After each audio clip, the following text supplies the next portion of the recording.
Yesterday, primary school principals were in here pleading for help. Over the past 2 years, heating costs have risen by an average of 37%, electricity costs by 35%, and insurance by 19%. 7 out of 10 primary schools ran at a deficit in the last 12 months. Almost 3/4 don't even have enough money to pay for cleaners and caretakers. More than half have had to fundraise for basic utilities. And on top of all of that, 28% of schools have a long-term vacancy rate, with that figure rising to 51% for DEIS Band 1 schools and Gael schools and 48% for special schools. Taoiseach, is it any wonder many principals and their schools are at breaking point? They don't have the funding, the staff or the resources that they need to run their schools. Many schools can no longer afford cleaning staff and caretaking staff, so principals are working after hours to clean toilets and mop floors. They have to leave classrooms to fix broken pipes and clean up leaks from them. And they feel they cannot speak publicly about the issues affecting their school for fear enrolment numbers will go down and that the problems will only worsen from there. This is causing burnout, and 75% of principals have considered quitting. Taoiseach, this isn't just affecting principals, it's affecting teachers working in under-resourced and high-pressure environment. It's affecting parents, and crucially, it is affecting students.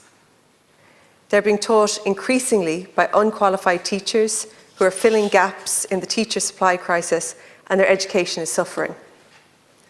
And then there is the disproportionate impact on children who need special education.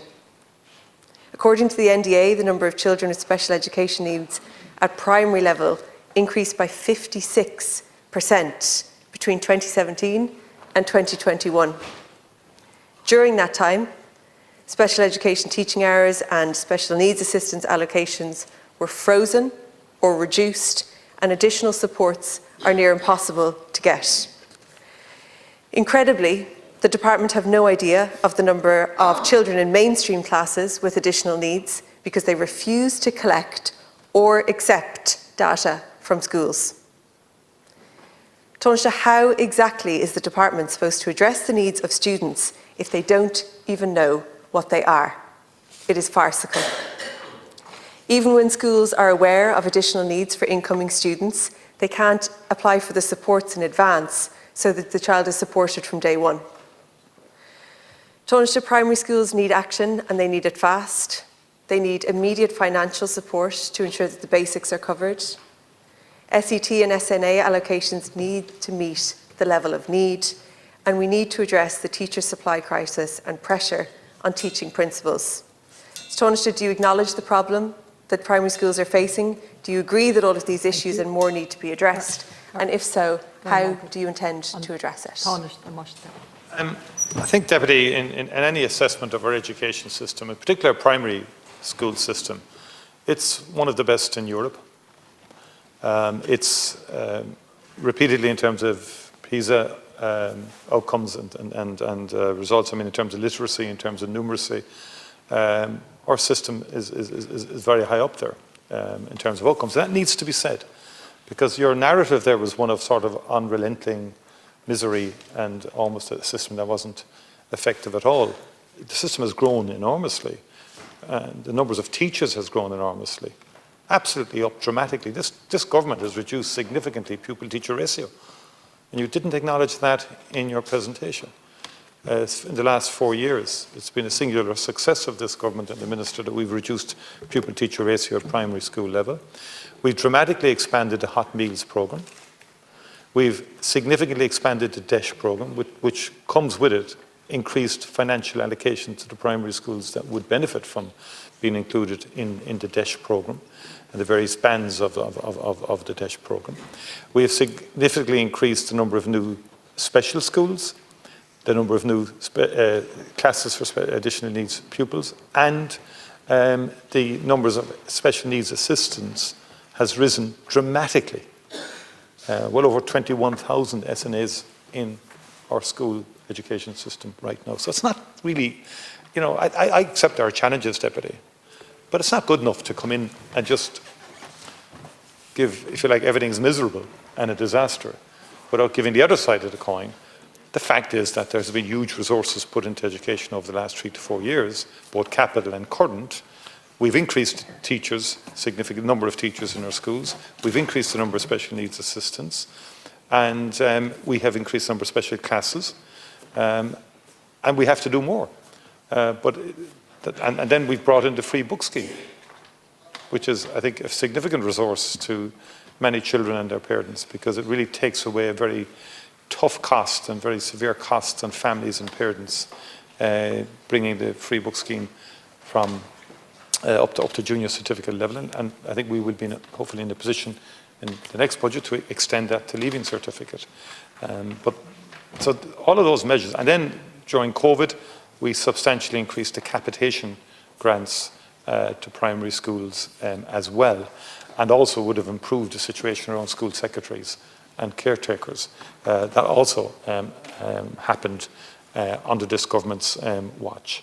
And we will engage with the primary principals school network. I don't know if that's the body you were referring to that met yesterday. I would have established that, or helped to establish that body when I was Minister for Education, to create a forum for primary school principals and also secondary school principals. But I think there are challenges, and we will respond to those challenges, as we did last year in the cost of living package and other interventions that we made for primary schools. Taoiseach, respectfully, it's not my narrative. That's what the principals are telling us, and I think it's really important that we listen to that. And they spoke about the things that you referenced there, the hot school meals and how welcome that is. But one principal gave the example of, you know, the contract for the hot school meals being 160,000, and that's more that they receive for all of the other costs they're covering. So while they welcome it, when they can't pay for basic things like cleaning the school, they don't feel like the funding is being allocated in the right place, and I think they make a very valid point. I recognise the increase in the funding for DEIS schools, but what they're saying is happening is that that funding is being swallowed up because they can't fundraise in the same way that the other schools are able to. So it's not meeting the needs, the extra needs that the DEIS schools have. And in relation to the book scheme, they really, really welcome that, but they're telling us loudly and clearly it's not covering the cost of books. In relation to the special education teaching hours, that's great that there has been an increase, but the crucial thing is here that people are not getting the special education teaching hours that they need. That is the key point and the key takeaway, and it needs to be addressed. Primary schools are the epicentre of every single community and therefore every single crisis. Things like the housing crisis means that people can't afford to live in Dublin to rent. There's all of these different issues. But when they affect other state agencies, they waitlist and they backlog. Schools can't and won't do that. So this needs to be addressed urgently. Can you please outline what you will do to address these issues? Well, first of all, we'll focus on capitation and we'll assess the capitation issue, which is the basic income that goes into schools to manage and maintain schools on an ongoing basis. We will continue to invest in teachers across the full spectrum of issues that affect teachers, invest in training, particularly around additional special needs. Also in terms of special education, more generally, the National Council for Special Education, there will be an increased number of CNOs, for example, and also a change in terms of a more proactive role for CNOs in respect of engaging with parents of children with additional needs in terms of facilitating and helping them to secure places for their children, as opposed to the mother and father having to chase down a variety of schools in endeavouring to get a place for their child. And it's always been a long belief of mine that the council, through its seniors and so on, has to become more facilitative and more proactive in helping parents in that regard. But we will, and the book scheme has been a game changer for parents. There's no, and that money is adequate for that.